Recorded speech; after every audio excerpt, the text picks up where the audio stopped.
باب ما جاء أن بين المشرق والمغرب قبلة.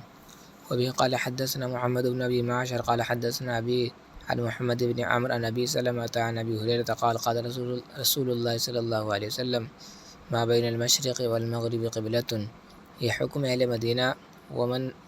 علی جہتہا کے لیے ہے کیونکہ قبلہ وہاں سے جنوب میں ہے۔ پھر ما بینہ کے الفاظ سے یہ نہ سمجھا جائے کہ نصف دائرے کی پوری قوس قبلہ ہے، بلکہ مراد یہ ہے کہ قبلہ اس کے وسط میں ہے۔ پھر علماء نے لکھا ہے کہ اگر نماز کے اندر 45 درجے جانب یمین میں اور 45 درجے جانب یسار میں انحراف ہو جائے تب بھی نماز ہو جاتی ہے، البتہ اس سے زائد انحراف کی صورت میں نماز درست نہیں ہوتی۔ واللہ اعلم۔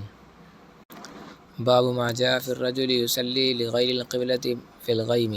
وبه قال حدثنا محمود بن غيلان قال حدثنا وكيع قال حدثنا أشعب بن سعيد السمان عن عاصم بن عبيد الله عن عبد الله بن عامر بن ربيعة عن أبيه قال كنا مع النبي صلى الله عليه وسلم في سفر في ليلة مظلمة فلم ندري أين القبلة فصلى كل رجل منا على حياله فلما أصبحنا ذكرنا ذلك للنبي صلى الله عليه وسلم فنزل فأينما تولوا فثم وجه الله فصلى كل رجل منا على حياله.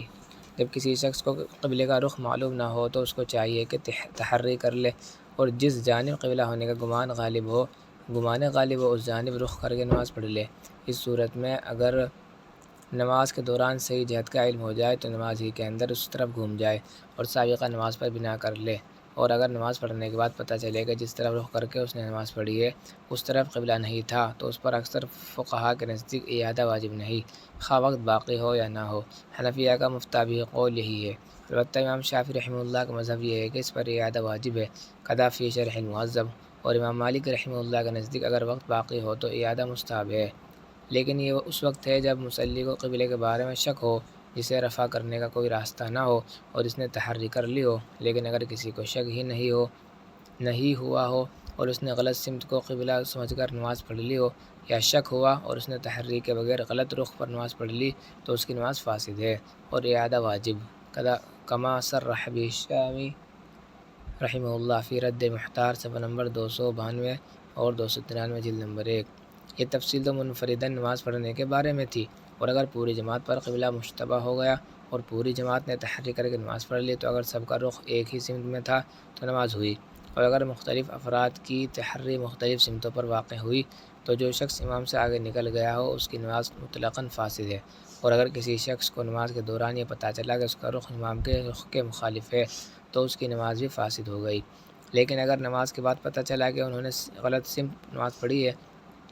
یا ان میں سے کسی کا رخ امام کے رخ کے مخالف تھا تو سب کی نماز ہو گئی، کسی کی فاسد نہیں ہوئی اور نہ اعادہ واجب ہے۔ قضا فی رد المحتار صفحہ نمبر 293 جلد نمبر 1۔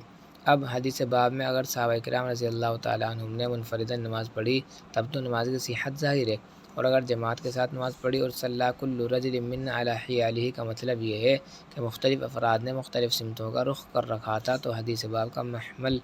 یہ ہے کہ ان کو مخالفت امام کا علم نماز کے بعد ہوا ہوگا۔ بہرحال حدیث باب شافعیہ کے خلاف حجت ہے جو اعادے کو واجب کہتے ہیں، اور یہ حدیث اگرچہ اشعث سمان کی وجہ سے ضعیف ہے لیکن مسند طیالسی حاشیہ صفحہ 156 الجزء الخامس طبع دائرۃ المعارف النظامی حیدرآباد دکن ہند 1321 ہجری۔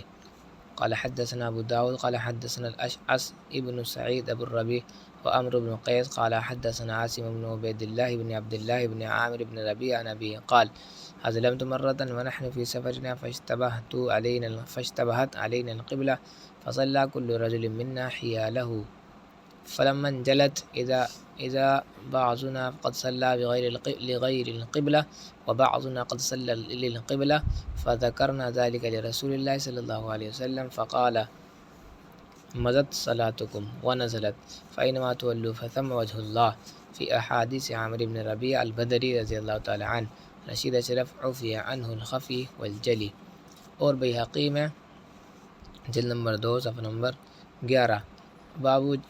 جماع ابواب استقبال القبلہ باب الاستبیان الخطا بعد الاجتہاد مرتب فی عنہ، اور بیہقی میں اس کے ضعیف متابعات موجود ہیں، اور نیز دارقطنی رحمہ اللہ میں جلد نمبر 1 صفحہ نمبر 271 کتاب الصلاة باب الاحتیاط فی القبلة وجواز التحری فی ذلک وأخرجه البيهقي أيضا في سنن الكبرى جلد نمبر 2 صفحہ نمبر 10 تحت باب الاختلاف في القبلة عند التحري وتحت باب استبيان الخطأ بعد الاجتهاد صفحہ نمبر 11 مرتب عفی عنہ۔ نیز دارقطنی میں ایسی ہی حدیث حضرت جابر رضی اللہ تعالیٰ عنہ سے اور ابن مردوہ رحمہ اللہ سے ابن عباس رضی اللہ تعالیٰ عنہ سے بھی مروی ہے۔ ابن عباس قال العلامہ البنوری وفیہ حدیث ابن عباس فی الدر المنصور جلد نمبر 1 صفحہ نمبر 109 بسند ضعیف عن ابن مردوہ کذا فی معارف السنن جلد نمبر 3 صفحہ نمبر 371 مرتب عفی اللہ عنہ۔ حاشیہ نمبر 5 نیز اس بارے میں ایک روایت حضرت معاذ بن جبل رضی اللہ تعالیٰ عنہ سے بھی ہے۔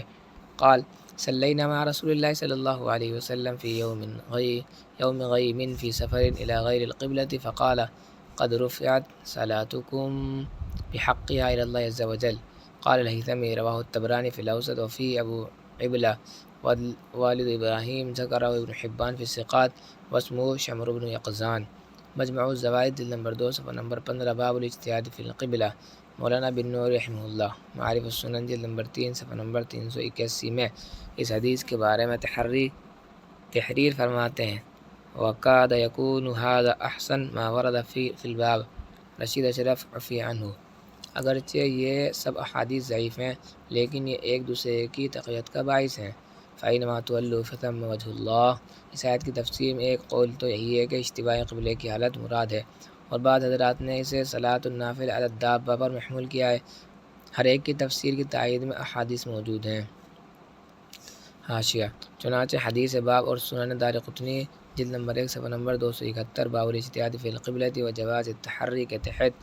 مروی حضرت جابر رضی اللہ تعالیٰ عنہ کی روایت سے پہلی تفسیر کی تائید ہوتی ہے، جبکہ دوسری تفسیر کی تائید میں حضرت عبداللہ بن عمر رضی اللہ تعالیٰ عنہما کی روایت ہے۔ قال کان رسول اللہ صلی اللہ علیہ وسلم یصلی وهو مقبل من مکہ الی المدینہ علی راحلتہ حیث کان وجہہ قال وفیہ نزلت فإنما تولوا فثم وجہ اللہ۔ صحیح مسلم جلد نمبر 1 صفحہ نمبر 244 باب جواز صلاۃ النافلہ علی الدابہ فی السفر حیث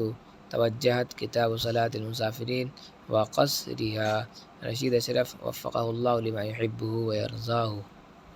اور ان میں کوئی تعارض نہیں کیونکہ استقبال قبلہ کا فریضہ قدرت کے ساتھ خاص ہے، لہذا جہاں قدرت نہ ہو وہاں جہت قدرت ہی قبلہ ہے۔ چنانچہ در مختار میں ہے وقبلۃ العاجز عنہا جہت قدرتی، یہاں تک کہ اگر قبلے کی طرف رخ کرنے میں جان یا مال کا قوی خطرہ ہو تب بھی جہت قدرت کی طرف نماز پڑھ سکتے ہیں۔ یہ سب صورت آیت کے مفہوم میں داخل ہیں۔